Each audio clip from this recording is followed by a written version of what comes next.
कि कोरोना के बाद दुनिया के कितने ही देश हैं जहां महंगाई ने सारे रिकॉर्ड तोड़ दिए हैं। उन देशों में गरीब हो, मध्यम वर्ग हो, आज महंगाई की वजह से हाहाकार मचा हुआ है। आप हमारे पड़ोस में ही देखें तो पाकिस्तान में महंगाई दर कितनी है? 38% से ज्यादा महंगाई है, 38%। श्रीलंका में महंगाई दर कितनी है? 25% से ज्यादा है। बांग्लादेश में महंगाई कितनी है? 10% के आसपास है। और भारत में महंगाई का दर कितना है? 5% से भी कम है। यानी कोरोना के बावजूद, इतने समय से चले जा रहे युद्ध के बावजूद भारत में हमने महंगाई को बेकाबू नहीं होने दिया है।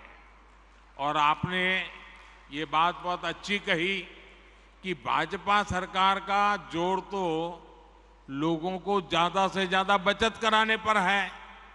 अब जैसे मोबाइल डेटा का उदाहरण ले, ये आपको काम आएगा जरा। ये जो मोबाइल डेटा है ना, आप कभी यूट्यूब दिखना फलाना करते होंगे तो आपको जरा ध्यान क्या लगा।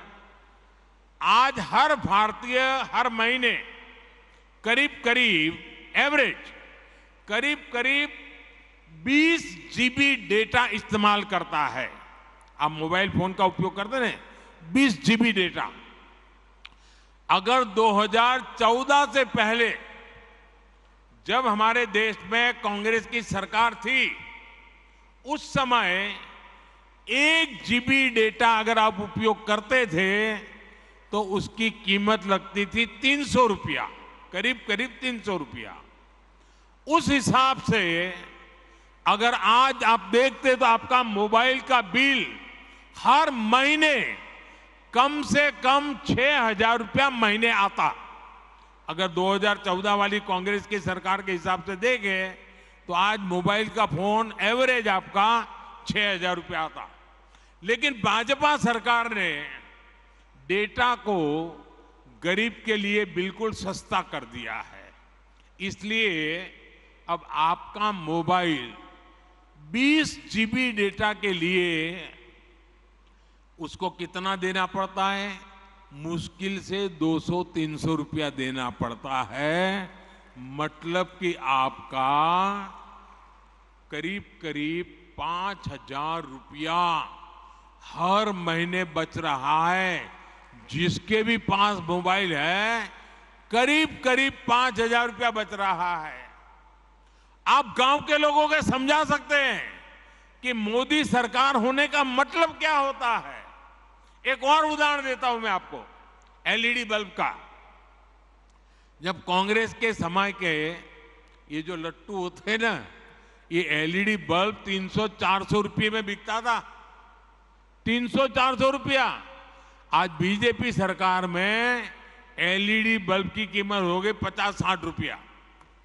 कहां 300-400 और कहां 50-60।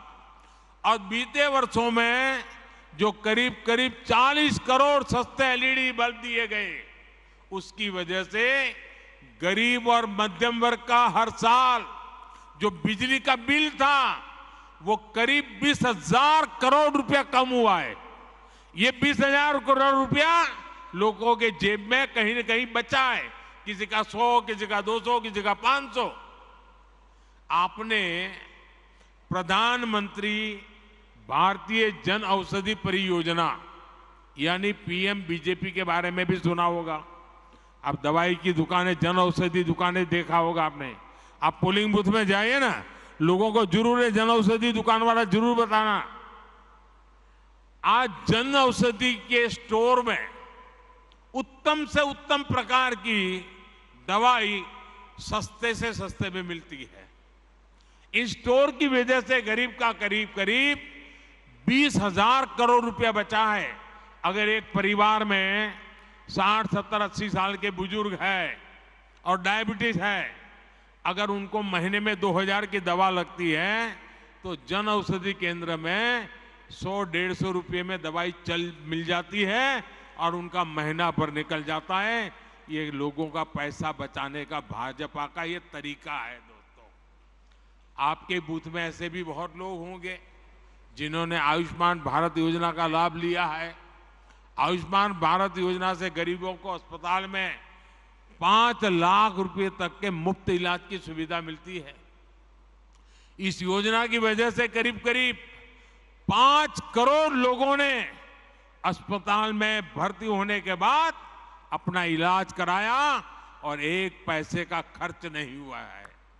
अगर आयुष्मान भारत योजना नहीं होती तो इन गरीबों को अपने इलाज में 80,000 करोड़ रुपए से ज्यादा खर्च करना पड़ता।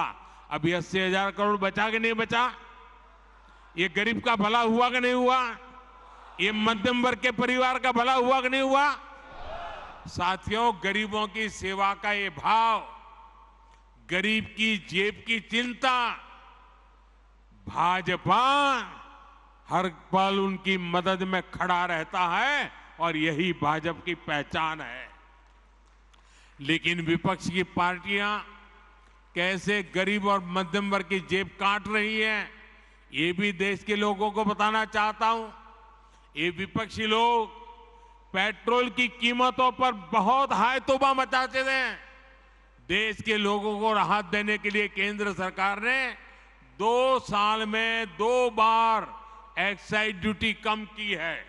लेकिन ज्यादातर राज्यों में जहां बीजेपी सरकार नहीं है, वहां इन राजनीतिक दलों ने इस कटौती का लाभ जनता में ट्रांसफर नहीं किया है।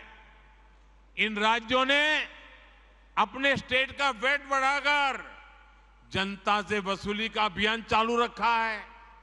आज यूपी, गुजरात, हरियाणा, उत्तराखंड, जहां भाजपा सरकार है ना, वहां पेट्रोल की कीमत 100 रुपये से कम है।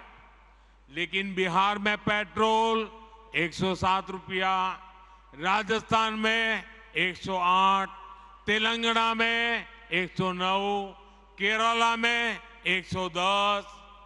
क्यों भाई? इन राज्यों में जिन दलों की सरकारें हैं वो जनता के साथ, गरीब और मध्यम वर्ग के साथ विश्वासघात कर रहे हैं। साथियों, इन राज्यों के बूथ कार्यकर्ताओं को ये सच्चाई अपने बूथ के लोगों के सामने बार बार उजागर करनी चाहिए। पेट्रोल स्टेशन पे जाके खड़े होकर पर्चे बांटने चाहिए। देखिए, गुजरात में इतने में मिलता है, यूपी में इतने में मिलता है, भाजपा राज्य में इतने में मिलता है, ये केरल में इतने में मिलता है, तेलंगाना में इतने में मिलता है, बिहार में इतने में मिलता है। तो लोग चौंक जाएंगे क्या हो रहा है।